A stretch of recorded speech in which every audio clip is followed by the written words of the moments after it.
Hi everyone, welcome to this unboxing video for the Tecsun H501x. Those of you that will have seen my earlier video, which was really nothing more than just to announce that I'd bought the radio and it had arrived, you'll know that this wasn't actually a radio I was planning to buy. I've been waiting for the re-engineered Eaton E1. Still no news on that radio, and having waited probably more than a year, in the end I decided to bite the bullet. And bought the H501x, I think for the standard price. I think it was $329.95 or whatever. And when I reflect on that amount of money, that does seem like quite a lot of money to pay, even for what Tecsun describe as their kind of flagship shortwave portable. But there you go. It's supposedly one of the best portable markets on the radio right now. Certainly one of the most expensive. So in the end I bit the bullet and bought it. So this is the unboxing video. I'm not going to go through the features in a huge amount of detail because that's already been done, but as before with the PL330, I thought it'd be interesting for some of you just to literally see what's in the box.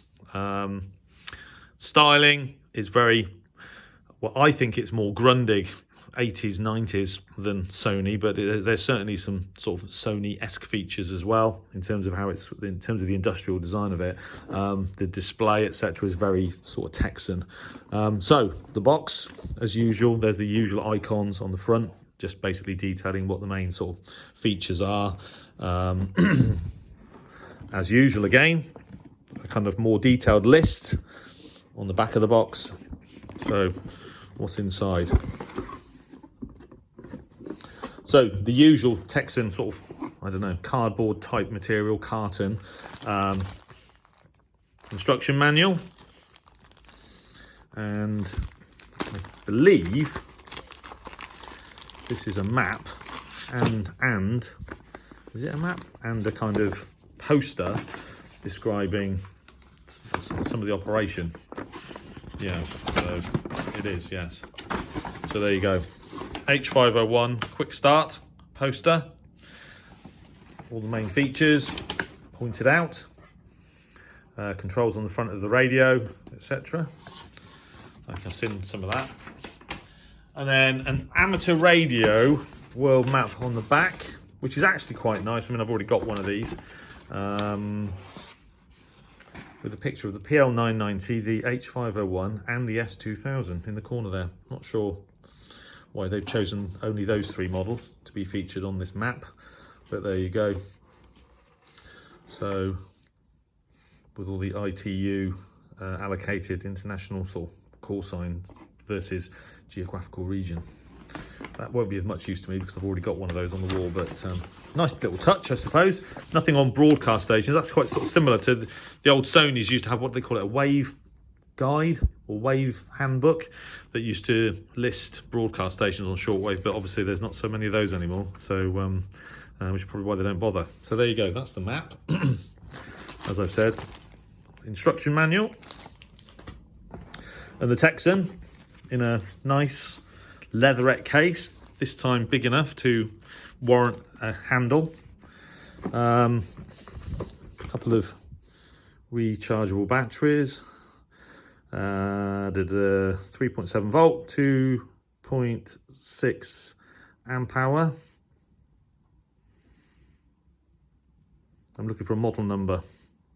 Can't see anything. It's quite a lot of shiny. They're wrapped in cellophane, so if I'm going to power this radio up during this video, that's going to have to come off, assuming they've got any charge in them at all, which I assume they have.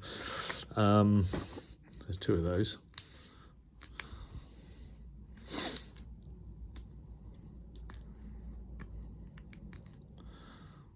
At least you know I haven't cheated and already unpacked it and then put it back again, which I have done in the past actually to make these videos a bit more straightforward. But with this one, I've resisted the temptation. So there you go. There's the batteries. What have we got? Oh, audio input cable. So basically a cable with two stereo 3.5mm jacks on it.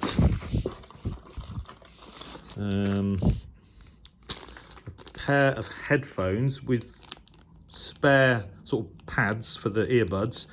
They actually look a lot better quality than what I got with the PL330, maybe not surprisingly. Ooh. and it's a USB charging cable, I'm sure.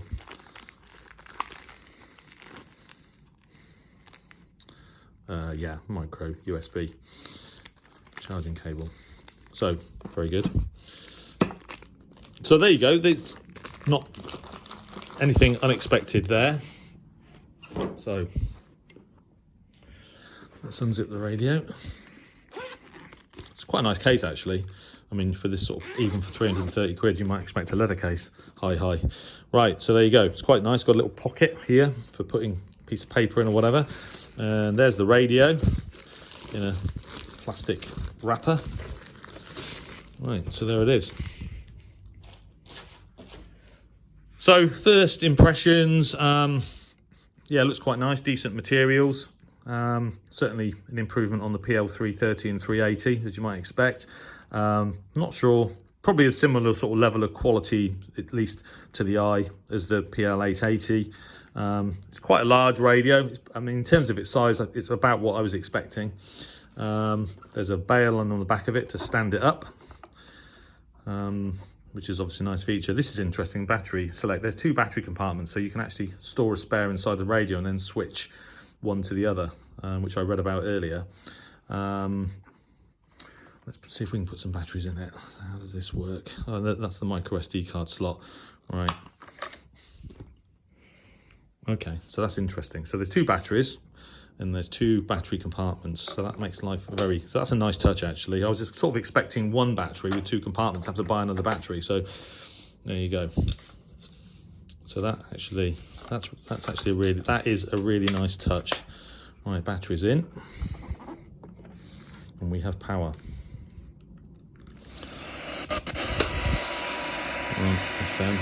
Right, volume, treble, and bass on this side of the radio. Let's go.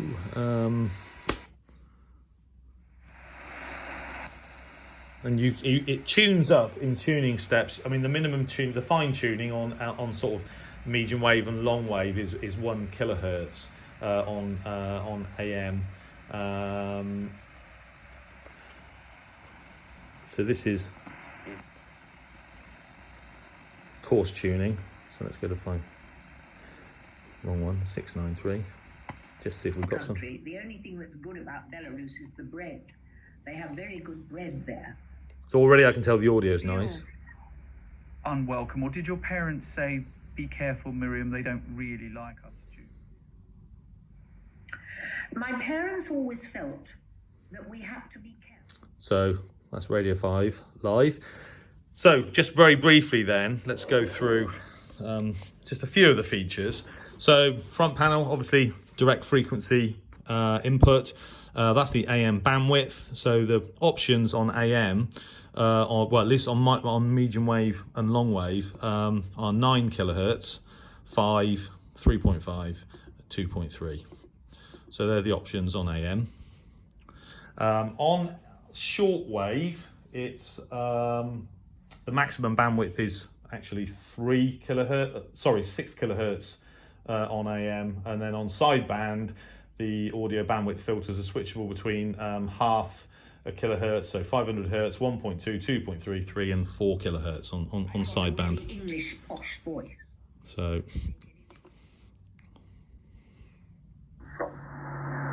That's important. But history has taught Jewish communities that if you stand out, you will be felt very quickly. So blending in is a survival instinct, isn't it?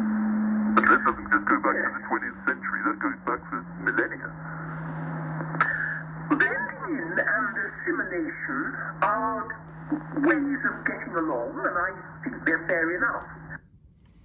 So we ought to always respect. So yeah, so maximum AM bandwidth on long wave, medium wave, 9 kilohertz, 6 kilohertz on shortwave, 4 kilohertz on sideband. So quite nice actually. The audio is nice. So this is volume and genetic diseases. Treble. Tay-Sachs disease, bass. for example. because they intermarry. So that's all nice. Then there's a sensitivity switch. So you've got local, normal, and DX, which isn't really appropriate for this station, but that's, you just flick this switch. I'll put it on DX, otherwise I'll forget. Emotionally. And then you've got the signal strength and the signal to noise displayed here, and you can probably toggle that to display the time, etc. But I won't bother with that now. And then obviously coarse tuning, and then fine tuning. So that's the 1 kilohertz step. How was There's a timer with this, so you can set it. There's 2 timers actually. And we need to actually set the time. I'll do that. I won't do that now. And then there's down here, there's a line in and line out. That's stereo in and stereo out for using it as a kind of as a speakers earphone socket. They've got neat little rubber plugs in them, which is actually quite a nice test. And the radio itself, sensitivity, particularly on sort of shortwave, it's quite good. It sort of specifies sort of less than 20 microvolts for shortwave, which is quite nice. And in terms of selectivity, it's greater than 40 dB on long wave, medium wave, short wave, and greater than 65 dB on FM. So and it's got a synchronous detection. This radio's fitted with. It's got a lock range of plus or minus 1 kilohertz. Don't know whether the synchronous detection on this radio works very well or not. But what's interesting is that in the blurb, it makes this point that synchronous detection doesn't always reduce interference. So there's kind of a caveat there with this radio. Telescopic antenna, obviously. And then on this side, you've got, an FM antenna socket and then an AM antenna socket, which is actually, which is really useful because that AM antenna socket also works for medium wave and long wave as well as short wave, which is actually quite useful. And then there's a charging 5 volt, 1 amp charge socket for recharging the batteries. And then on this side, obviously, as I said, you've got the bass, treble, you can't really see actually, bass, treble, and volume controls. On the bottom is a micro SD card slot for using, so you can use this as an audio player, play your music as long as you've got sort of audio files put on a micro SD card slot. And that's probably about as much as I need to say in terms of pointing out features on the radio.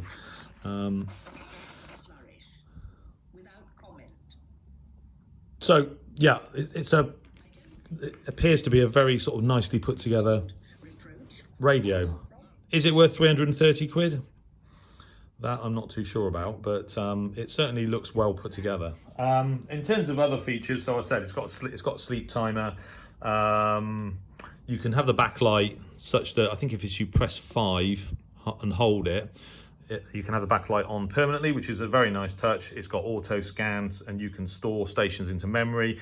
I think it's also got auto tuning storage, so it'll automatically tune through a band and store the stations for you. As I said, it's got synchronous detection. Don't know how well that works yet. Use it as an audio player with a micro SD card slot. You can also use it with as a computer speaker when using. So you can basically, it's got a digital audio input, which is also a micro USB Type B socket. So, which is there. There you go, down here. So that's for basically using it as a digital, inputting and playing digital audio from a computer. You can set it as an alarm. You can use the radio or the audio files on the micro SD card. As I said, stereo audio in and out via the line in and line out. And as I said, the separate battery compartment is also a good feature. Shocked at the moment because so that's about it really, and there's probably not much point going into much more detail because it's all kind of been done before, but overall a nice looking piece of kit, quite expensive, but at the end of the day they are, I don't know how much the Sangean 909X2 or whatever it's called costs, but I don't think it's as much as this. So that would be an interesting radio to compare this to. But I do like the styling of it, as I said, and it does look well constructed. The materials look good on it, that's for sure. Certainly better than their sort of cheaper models. But the thing with Tecsun is that obviously the other models, you know, the lower down the range, are actually very cheap for what you get. You know, PL 380, like 30 or 40 quid, and you get a very, very good radio for that money. As the radios go up in spec and price, performance as a function of price probably isn't so good, but that's just the premium you pay, I suppose. And on this occasion, I was prepared to pay it. So next step is I'm going to test it out on shortwave. I'm going to plug it into my Welbrook loop. Let's see what we can hear on the tropical bands, etc. And maybe then do some comparisons. You know, that would, for me, I think that's probably the way to go. Let's see if we can get anything on the long wave. Let's go. Anything from Antenna Satellor on long wave indoors in the middle of the afternoon? Nope. Anything from Medi 1 Morocco? Let's go up a little bit. No. I love them with every single cell in my body, and I could talk about them forever.